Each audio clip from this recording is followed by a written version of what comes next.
no les permitían salir, ni ver ventanas, ni nada. Entonces las dejaba encerradas y ella salía. O bien ella se encerraba en el cuarto y las dejaba solitas afuera. Entonces ella, la niña más grande, comenta que sí estaba mucho rato ahí y que si ellas hacían algo, que si se portaban mal, que si no querían comerse toda la comida, las regañaban o les pegaban.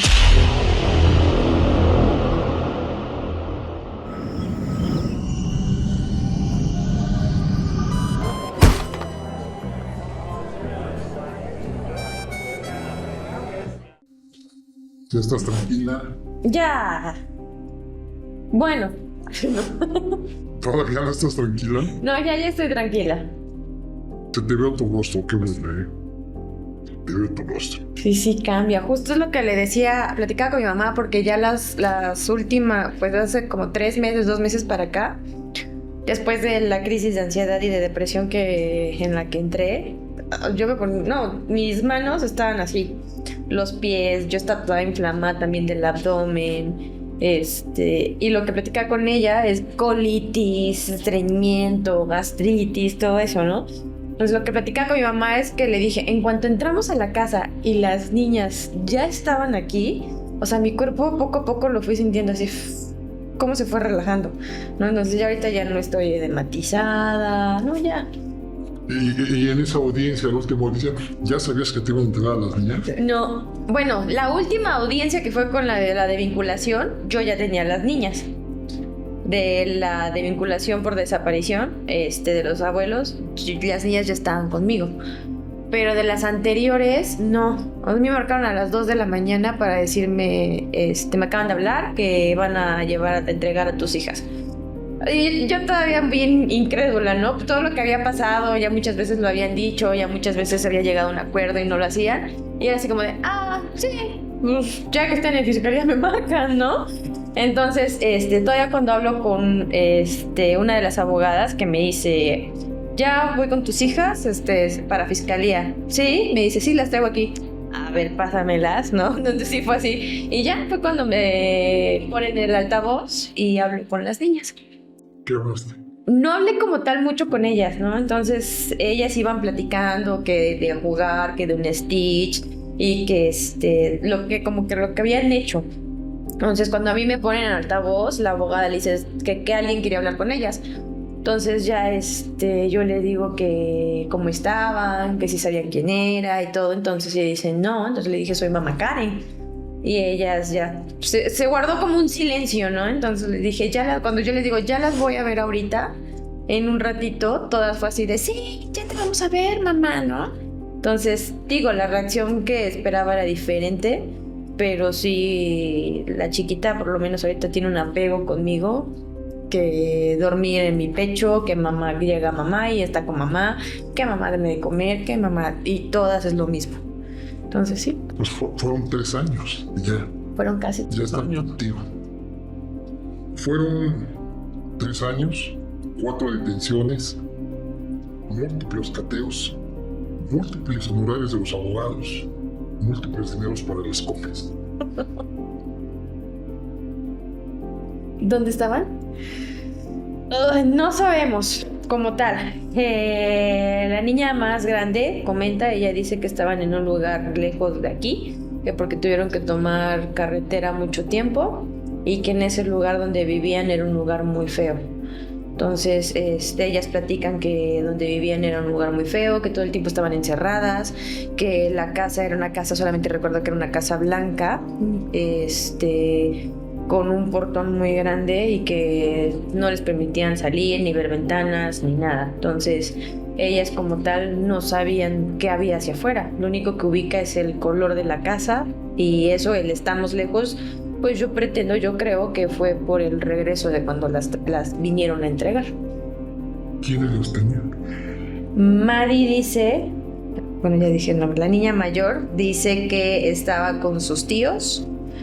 Menciona 4 personas que eran las que los tenían, pero son los hermanos del papá y una que fue primero abogada de ellos, pero es familiar de ellos desde hace mucho tiempo. Habrá consecuencias legales para ellos. Sí. ¿Crees que tus hijas vivieron en cautiverio? Sí. ¿Qué te han narrado ellas de ese cautiverio que vivieron? Ellas platican, ahorita por ejemplo, ellas comparan mucho el tema de estoy feliz porque aquí sí salgo, ¿no? Entonces, al principio, los primeros días que yo las tenía, ellas se quedaban paradas frente a la ventana, como diciendo, ¿puedo abrir la cortina? Entonces era de, ábrela, no pasa nada, mira, aquí hay gente, hay carros, hay esto. Pero antes de que ellas lo hicieran, se quedaban viendo y era de, ¿puedo? Entonces, platicando con la más grande, ni siquiera platicando, ¿no? Ella es como que de repente suelta la información porque pues también yo no me enfoco en estarle preguntando cosas a ninguna de las tres niñas. Pero sí, la más grande es como de, mamá, es que no nos dejaban acercarnos a la ventana y si nos acercaban nos regañaban y nos pegaban. O mamá, es que no podíamos hacer esto porque si no nos regañaban y nos pegaban. Y es que yo les decía que yo quería ir a la escuela, pero decían que nada más iban a checar y no me llevaban, ¿no? Entonces, y cuando ella me dice así, es como de, ¿entonces no salías? Y ella es como, no mamá, no nos sacaban. Y si salíamos, siempre salíamos con gorras, nos quedábamos atrás en el carro con una de las familiares. Y ellas se quedaban con nosotras y decían que del carro no podíamos bajar. Dice, nada más bajaba mi tío rápido o mi tía y nos volvíamos a ir. Entonces, algo que también comentan ellas es que una de las personas que las cuidaba, que es la abogada, que se sustenta como abogado de ellos de un principio, que es familiar también, las dejaba encerradas. ¿Sola? ¿Cómo se llama la abogada? Gabriela. ¿Gabriela qué? Adriana Gabriela García. Entonces, las dejaba encerradas y ella salía. O bien, ella se encerraba en el cuarto y las dejaba solitas afuera. Entonces ella, la niña más grande, comenta que sí estaba mucho rato ahí y que si ellas hacían algo, que si se portaban mal, que si no querían comerse toda la comida, las regañaban o les pegaban. ¿Quién te las entregó? Fiscalía. A mí me las entrega Fiscalía. Y hasta donde yo sé, quien las lleva, quien las entrega Fiscalía, bueno, mejor dicho, donde yo sé, quien las entrega con Fiscalía son las abogadas de ellos. ¿Hablaste con la fiscal Gamis? Directamente no. ¿Con quién hablaste? Estuve hablando, bueno, todo el contacto en ese momento cuando me entregan a mis hijas fue con la coordinadora de Fiscalía de Desaparecidos, con la coordinadora de género, con los MPs de género y de desaparecidos. Con ellos fue con los que yo tuve el contacto y obviamente, pues con la psicóloga. ¿Las niñas están sanas? Sí, aparentemente sí están sanas, todavía estamos en proceso de más valoraciones, pero hasta ahorita, gracias a Dios, sí se ven bien. Dices que les pegaban, no hay huellas. Cuando me entregaron a la niña, digo, huella física no, pero qué más da la huella psicológica, ¿no? Entonces el simple hecho de que cómo se reflejan ellas o cómo hacen algún movimiento de que piensan que le van a pegar o de que las van a regañar o algo así, habla más que una huella física, ¿no? Pero ejemplo, la niña chiquita, no sé qué le haya pasado, pero cuando nos las entregan, nos las entregaron en mal estado, ropa sucia, mal olor, zapatos sucios, uñas largas, enterradas, despeinadas, solamente con una media coletita. Entonces, cuando yo la empiezo a revisar, la más pequeña traía el tobillo derecho inflamadito. Entonces, pero obviamente pues se ve que esa inflamación no era de ese día, que ya tenía algunos días, porque incluso hay un moretón que tenía por la parte de abajo del talón ya se estaba desvaneciendo.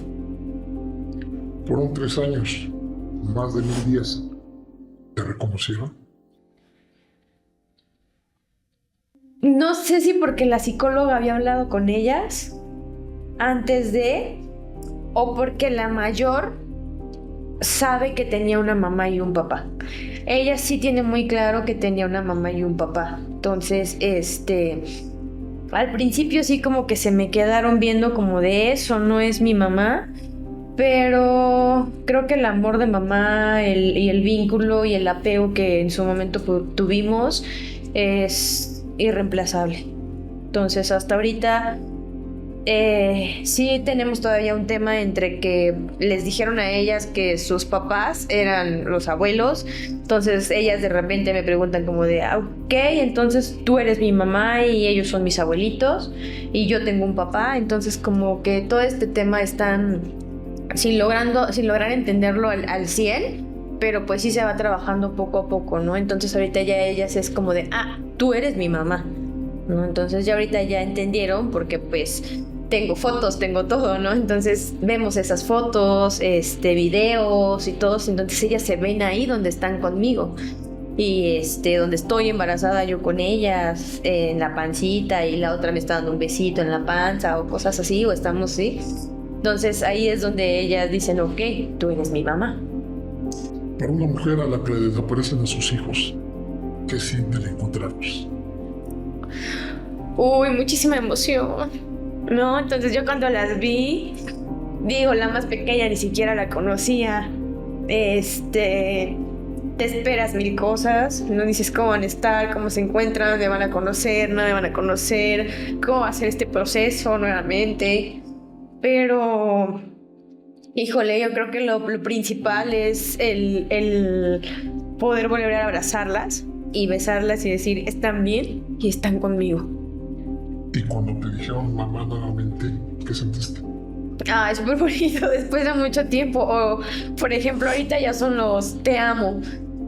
No, ahorita en las noches ya son te amo mamá. No, o así durante el día. Entonces es lo más bonito que se puede volver a escuchar. ¿Se puede confiar en la justicia en este estado? Sí. ¿Te ayudó la justicia? ¿Costó trabajo? Costó mucho trabajo porque al principio no lo estaban haciendo, pero lo reitero, en cuanto tomaron el caso, no lo soltaron, hasta tan es así que pues hoy mis hijas están conmigo. ¿Siempre creíste en la justicia? No, llegaron momentos en los que dejé de creer. ¿En qué momento? Llegaron muchos momentos en los que dejé de creer porque no había ningún resultado, me daban largas. Entonces, esos momentos, pues sí, realmente yo creía que ya no iba a ver a las niñas. ¿Acudiste al fiscal Gilberto Higuera? No, porque yo recuerde, no. ¿No buscaste apoyo de la fiscalía en el sexenio anterior?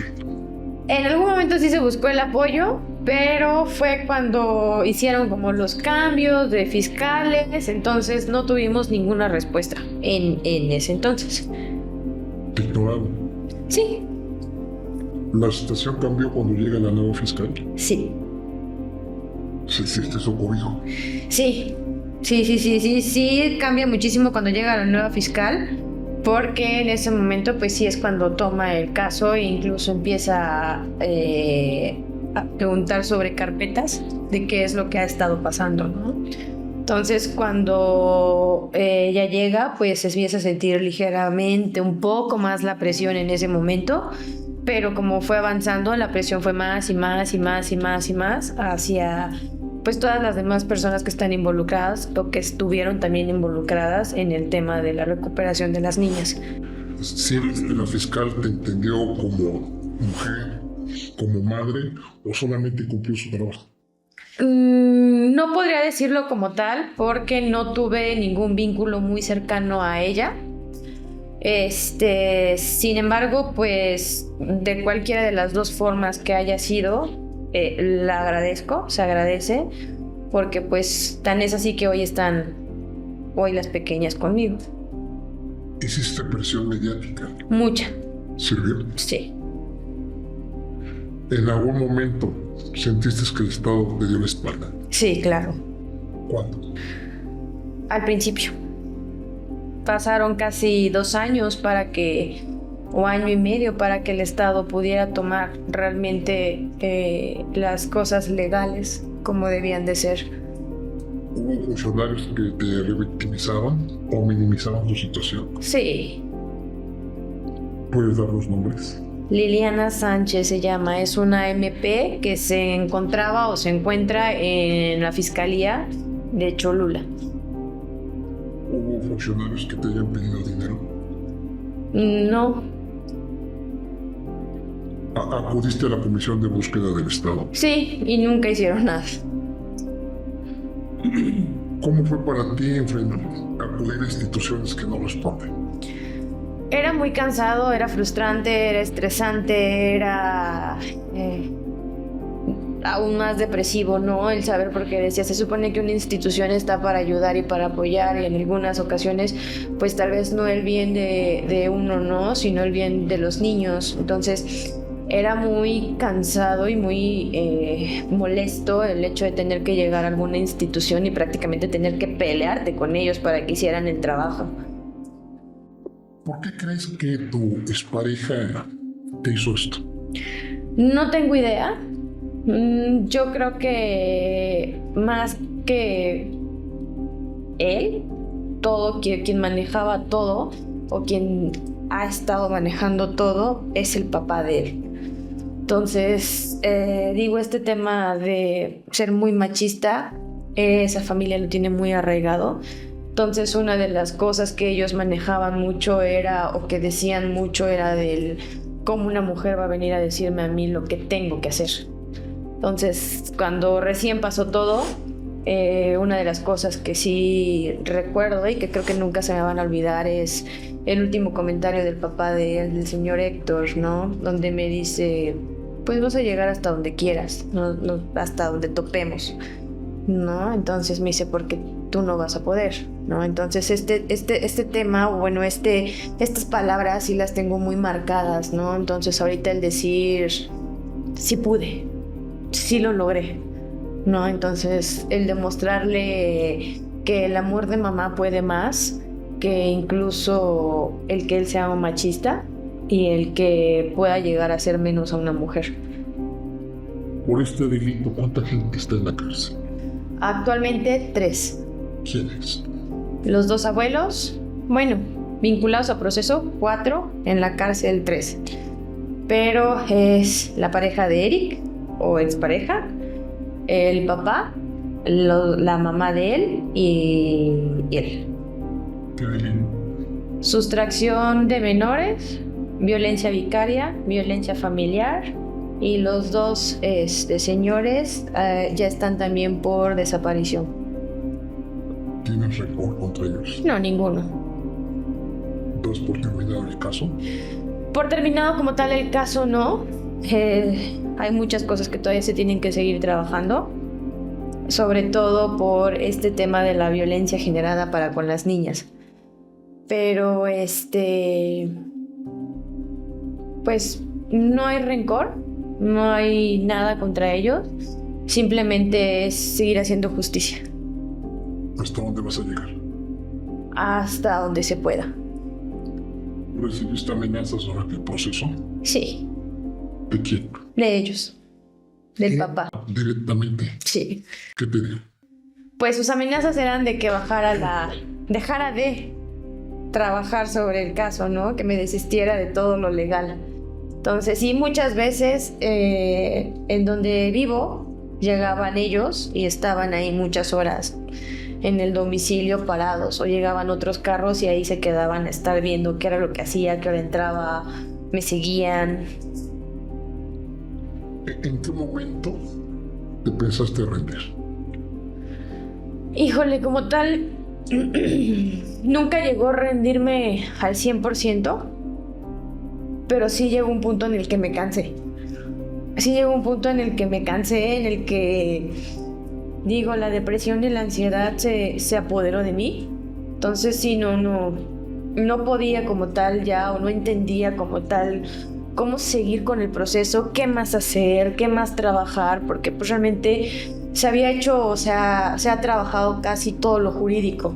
Entonces, esa parte del decir, ¿qué más se hace? ¿Qué más se trabaja para poder recuperarlas?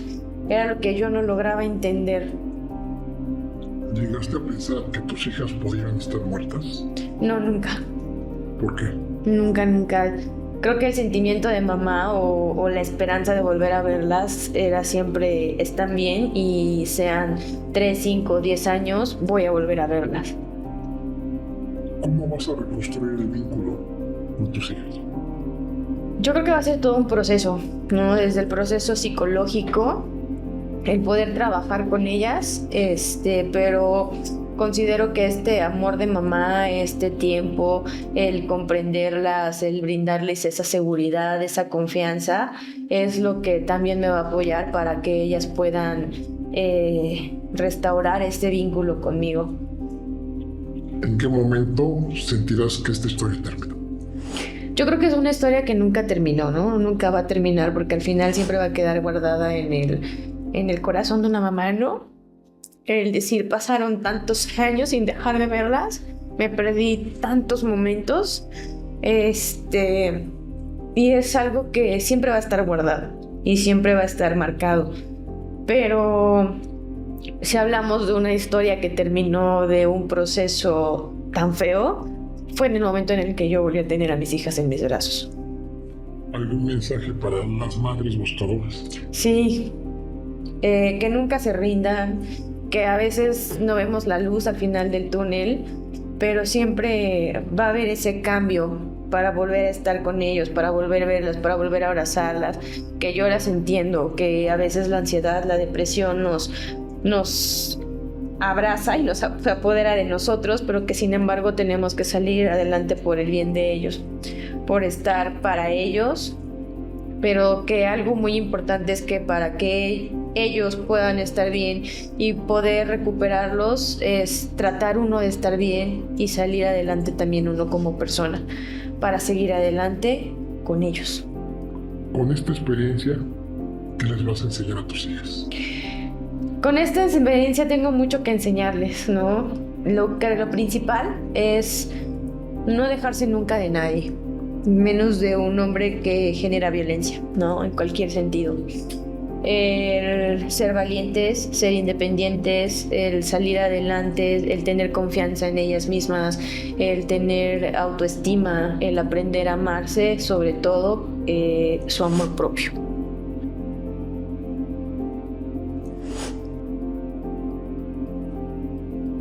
Abogado Víctor León, ¿usted llevó el caso de principio a fin de Ana Karen? Sí, no solamente yo, lo llevó Montserrat González desde el segundo 1 y yo desde el minuto 2, efectivamente, prácticamente desde el inicio. ¿Cómo llega este caso a tus manos? Montserrat González es una abogada amiga de la familia que litiga derecho penal, siempre con perspectiva de género, y ha caminado con la firma jurídica hace muchos años, ¿no? Es una aliada de litigio en Puebla.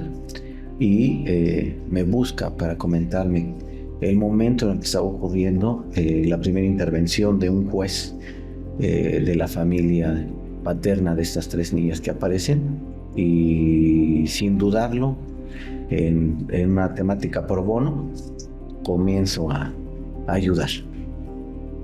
Tú eres muy selectivo en tus casos, en tus clientes. ¿Por qué tomaste el asunto? Pues no es la primera vez que tengo temas de sustracción de menores, no es la primera vez que veo que la justicia es muy prolongada en ese, específicamente en el pleito del papá, mamá y te quito al hijo, a la hija, y sabía que iba a ser muy prolongado. Y además lo tomo, y vuelvo a insistir, por un tema de amistad con Montse González, pero en un tema verdaderamente que pensé en 3 niñas. La más pequeña tenía 45 días de nacida, le estaban quitando la lactancia materna y todo lo que eso implicaba, ¿no? Entonces eso a mí me pudo mucho, eso independientemente de mi papel como abogado, me parece que el tema de ese derecho humano de esas 3 niñas me ganó por completo para poder tomar el reto. ¿En este país la justicia es lenta? Pues mira, hay distintas connotaciones de justicia y en este caso concreto pues las niñas están con Ana Karen y hay quien podría decir, ya se alcanzó la justicia, ¿no? Sin embargo, como bien sabes, se mantuvo a esas 3 niñas en la clandestinidad.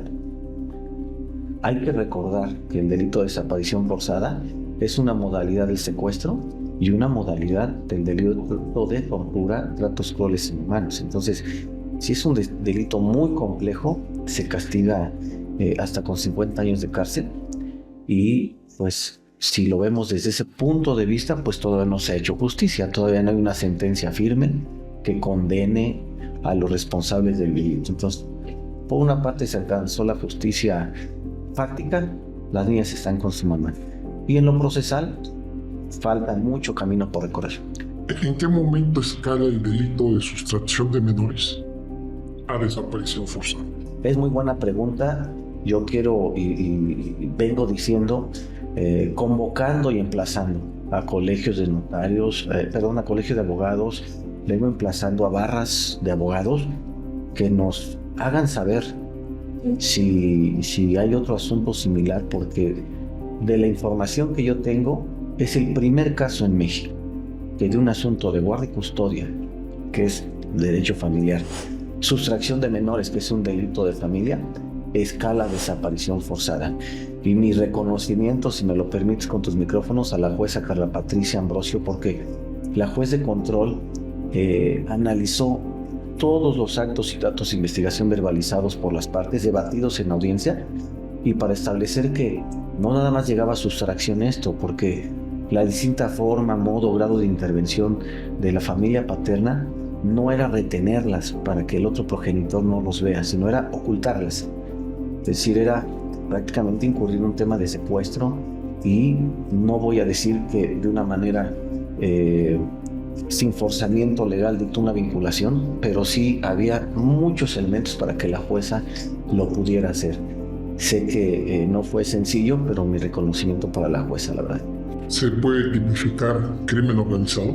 Sí, el tema de la desaparición forzada, vuelvo a decir, el tema de la tortura, el tema del secuestro, por la intervención de todos los que de alguna u otra manera prestaron colaboración por acción o omisión, sí, claro que abre la puerta para un tema de delincuencia organizada. La respuesta es sí, claro que sí. Jurídicamente, ¿en qué momento este asunto tendrá fin? Mira, es un asunto muy complejo, hay un asunto de guarda y custodia. Tengo claro que cualquier juez familiar le va a dar la custodia definitiva a Ana Karen. Tiene un asunto de materia penal, violencia familiar, vicaria, sustracción de menores. Tengo claro que van a salir condenados. Y en el tema de la desaparición forzada también. Y aprovecho tu pregunta. Como abogados, nosotros estamos en espera de que cuando esto llegue a la Suprema Corte de Justicia de la Nación, porque seguro va a llegar la cadena impugnativa de la defensa de los señores, los ministros de la Corte sostengan lo que en Puebla ya se logró. En Puebla ya se volvió referente Fiscalía del Estado, Tribunal Superior de Justicia, porque este asunto lo investigaron y lo cuadraron en este tema de desaparición forzada. ¿Recibiste amenazas durante el proceso? No recibí ninguna amenaza. Sí toqué muchas puertas de la administración pasada, de esta presente administración, y sí tuve que hacer una labor, además de jurídica, de mucho cabildeo con las distintas autoridades que podían estar involucradas en el asunto. Había, no apatía, pero con tantos asuntos en Puebla, desaparecidos, homicidios, N cosas, de repente el asunto de Ana Karen lo sentía yo para las autoridades como un asunto más. Así que sí tuve que hacer mucho cabildeo para que se alinearan los distintos actores que podían intervenir en esto. De la administración pasada, ¿a qué funcionario buscaste? Busqué al gobernador, Sergio Salomón, busqué al secretario de Gobernación, busqué también al fiscal Higuera Bernal. No me quedé sin buscar a nadie de los involucrados, Poder Ejecutivo, a la gente del Poder Judicial y por supuesto a la Fiscalía Común. ¿Hubo apoyo? Mira, hubo apoyo, sí, pero no es suficiente. No es suficiente para buscar a las niñas. Y pongo un ejemplo muy práctico entre lo que hizo la jueza familiar, que ahora es magistrada, por cierto, ordenó 30 cateos. La Fiscalía ni uno solo. de la anterior administración estoy hablando. Entonces, hubo apoyo porque, bueno, se libraron órdenes de aprehensión contra el padre de las niñas, contra los abuelos de las niñas en la administración pasada, pero sí se hizo muy poco, por no decir nada, respecto a la búsqueda y localización de las infantes. Entonces, eso sí, me parece que es algo que reprochar. ¿A qué son atribuyes? ¿Indiferencia, ineficiencia o corrupción? Yo creo que apatía. O sea, me parece que cuando yo venía planteando que era urgente localizarlas, pedir la autorización del Poder Judicial de la Federación para intervenir teléfonos, pues siempre llegábamos tarde a los cateos. A los 30 cateos siempre llegábamos y el vecino o la vecina te decía, se acaban de ir. Ahí van. Entonces se enteraban, traían información por adelantado, la familia paterna, y eso se podía resolver anticipándonos a eso. Y sí hubo apatía, pero no creo que haya sido un tema de ineficacia, porque son ministerios públicos expertos en investigar delitos. Creo que fue un tema un poco de apatía, un poco de desinterés. Son otras niñas más de tantas, ¿no? ¿Y en esta administración encontraste eco? Mira, en esta administración hice lo mismo que con el gobernador Sergio Gonzalo, lo mismo que con el fiscal Higuera Bernal. Toqué la puerta del gobernador, sí lo tengo que decir, y el gobernador Alejandro Armenta fue reactivo, proactivo, solidario, espontáneo. Inmediatamente el DIF estatal estuvo a las órdenes del caso. No faltó el DIF a una sola audiencia, además de que Ana Karen nos tenía a nosotros como sus abogados en audiencias. El DIF también, que la ley le da esa representación tratándose de niños, estuvo presente en todas las audiencias del DIF. Tocamos la puerta de la fiscal, la abrió en 5 minutos la fiscal Idamis, igual, espontánea, y de inmediato giró otras órdenes de aprehensión, que a la postre fue lo que, forzó a los abuelos a darle la orden a sus propias abogadas que ya entregaran a las niñas ante la última ejecución de la orden por desaparición forzada. Entonces, creo que la fiscal Idamis hizo mucho, porque esta última orden por desaparición fue lo que destraba ya esa resistencia que esta familia tenía para entregarlas, ¿no? Y el tribunal, bueno, a ver, sin la colaboración del Tribunal Superior de Justicia, mi reconocimiento a la maestra Belinda Aguilar y por supuesto nuevamente a la juez Carla Patricia Ambrosio, pues no se les hubiera vinculado, no se les hubiera dictado prisión preventiva oficiosa y a lo mejor seguirían burlando la ley como lo venían haciendo estos 3 años. ¿Qué tan complicado es transitar con una clienta que pierde la fe en la justicia y pierde la fe en su abogado? No sé si perdió la fe en el abogado, pero y no sé si perdió por completo la fe en la justicia, pero Ana Karen, yo aprovecho este micrófono porque se portó muy valiente. Dicen que el peor enemigo del abogado es el propio cliente. Ana Karen fue la excepción. Nunca se venció. O sea, seguía y la veía yo de repente quebrarse, tomaba un segundo aire y echada para adelante. Entonces, sí fue muy complicado. Un asunto pro bono además. Entonces, pero creo que pudo más los medios de comunicación, la sociedad en general, que nos ayudaban a compartir las alertas Amber, y nuevamente insisto, el cabildeo con todos los involucrados para que se subieran al tema, que se subieran al asunto y que hicieran cada quien en el ámbito de sus competencias lo que tenían que hacer. ¿No sentiste sensación de impotencia o frustración al no poder entregar a las menores de manera rápida? Sí, cuando tomamos intervención le dan la guardia custodia provisional, ellos sacan una en Tlaxcala, pedimos la orden de aprehensión y se le detiene al padre. Yo dije, en el término constitucional de 72 horas o 144 van a entregar a las niñas. No va a aguantar en el penal. Lleva más de 2 años, casi 3 en la cárcel. Cuando sale la orden de aprehensión contra los abuelos, dije, bueno, es un problema de pareja entre papá y mamá que no se coordinan para el tema de la custodia de las hijas, pero detenido el abuelito o la abuelita, Por supuesto que van a entrar en una reflexión y las entregan, y tampoco se dio esa entrega. Y ahí no me frustré, pero dije, esto va a estar muy complicado. Es una familia de mucha resistencia y su objetivo es ocultarlas y no entregarlas. Entonces sí llegué a pensar que podía tardarse esto muchísimo tiempo más. Ha habido casos, los conozco en lo personal, que el niño cumple 18 años, la niña cumple 18 años y el papá o la mamá jamás los volvió a recuperar. El delito de sustracción de menores, ¿qué pena tiene? Mira, dependiendo la pena mínima o máxima, pero no rebasa la media aritmética de 5 años. Es un delito que alcanza cualquier salida.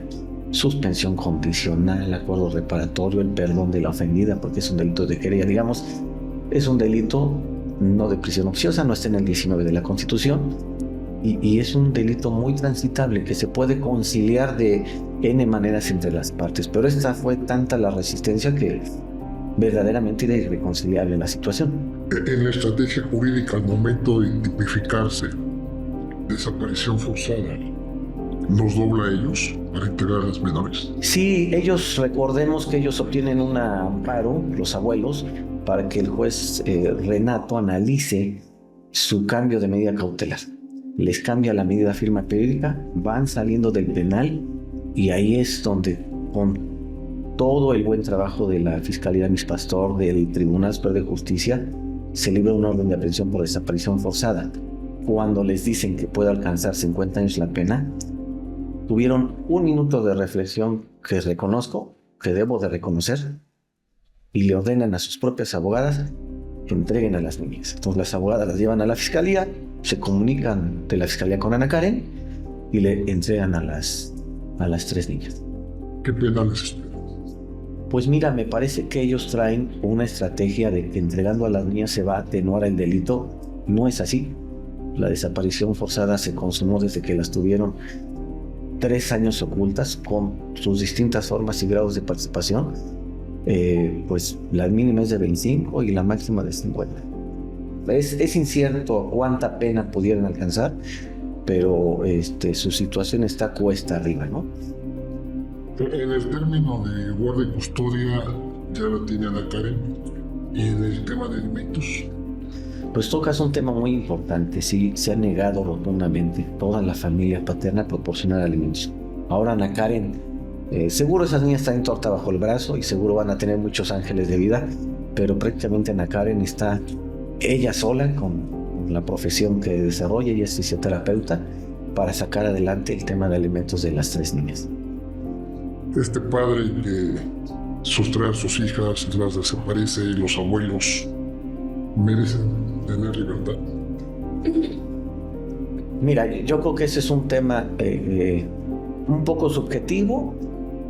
Me parece que si llegaran a alcanzar la libertad, pues va a ser muy complicado. No quiero decir que imposible, siempre hay muchas alternativas en la ley.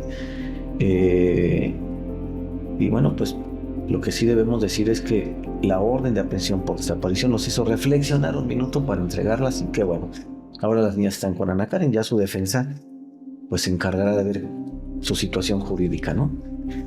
¿Seguirás con el caso?